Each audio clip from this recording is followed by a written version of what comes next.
warahmatullahi wabarakatuh. Alhamdulillahi wa kafa wassalatu wassalamu ala sayyidina Muhammadin Mustafa wa ala alihi wa sahbihi ahli sidqi wal wafa. Amma ba'du. Al-Mukarram, para alim ulama, kiai ataupun asatid yang saya hormati, teman-teman yang saya cintai, ustadz ataupun guru yang saya banggakan, hadirin yang dirahmati Allah Subhanahu wa taala. Pertama-tama, marilah kita mengucapkan alhamdulillah sebagai sanjungan dan rasa syukur kita kepada Allah Subhanahu wa taala, karena pada hari ini dan bulan yang mulia ini Allah masih memberikan nikmat dan kesehatan kepada kita sehingga kita bisa merasakan acara yang bernama Muhadharah Ammah ini.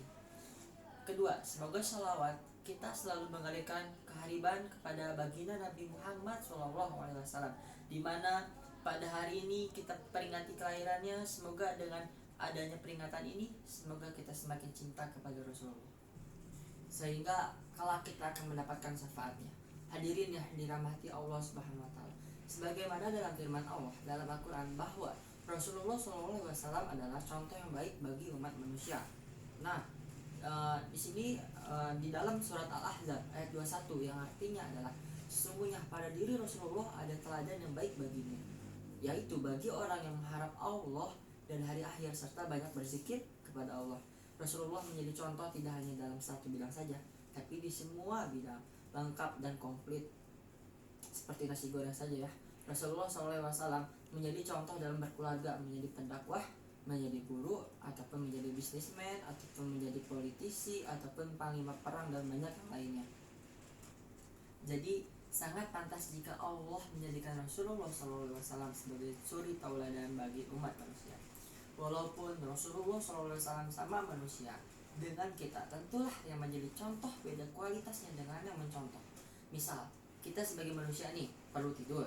Nah, Rasulullah tuh sebagai manusia juga tidur. Namanya tidur, kita dan Rasulullah jelas berbeda. Kalau Rasulullah hanya tidur matanya saja, sedangkan hatinya tidak pernah tidur, selalu berzikir kepada Allah Subhanahu wa taala. Hadirin dan dirahmati Allah, Rasulullah SAW dilahirkan ke dunia ini tidak hanya mengubah keyakinan kejahilian bangsa Arab saat itu sebagai penyembah berhala, tapi Rasulullah SAW juga untuk mengubah berbagai hal yang tidak sesuai dengan tuntunan Islam.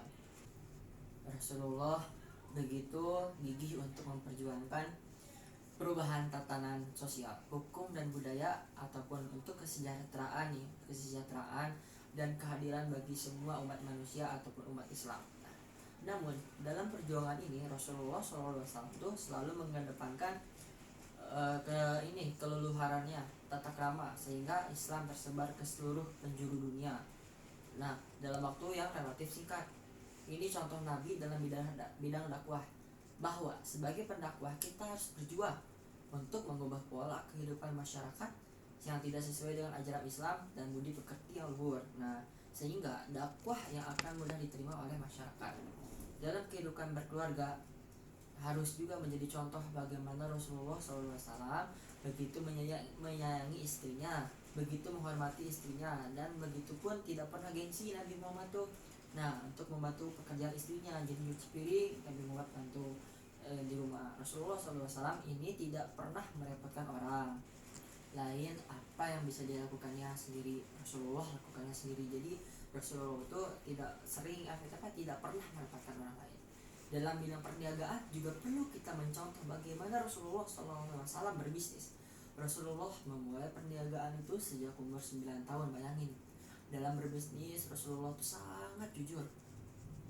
Bahkan beliau pun mendapatkan Al-Amin, yang dapat dipercaya karena kejujurannya. Karena saking jujur dapat gelar Nabi Muhammad tuh. Bahkan kejujuran ini membuat Siti Khadijah jatuh cinta kepadanya dan mempersuntungnya menjadi Ummul Mukminin. Dan masih banyak bidang lainnya yang telah diajarkan oleh Rasulullah SAW kepada umatnya. Demikianlah pidato singkat tentang Maulid Nabi Muhammad. Semoga dengan adanya peringatan Maulid ini, dan semoga dalam acara Muhadharah kali ini bisa menjadi meneladani keseluruhan akhlak beliau. Wassalamualaikum warahmatullahi wabarakatuh.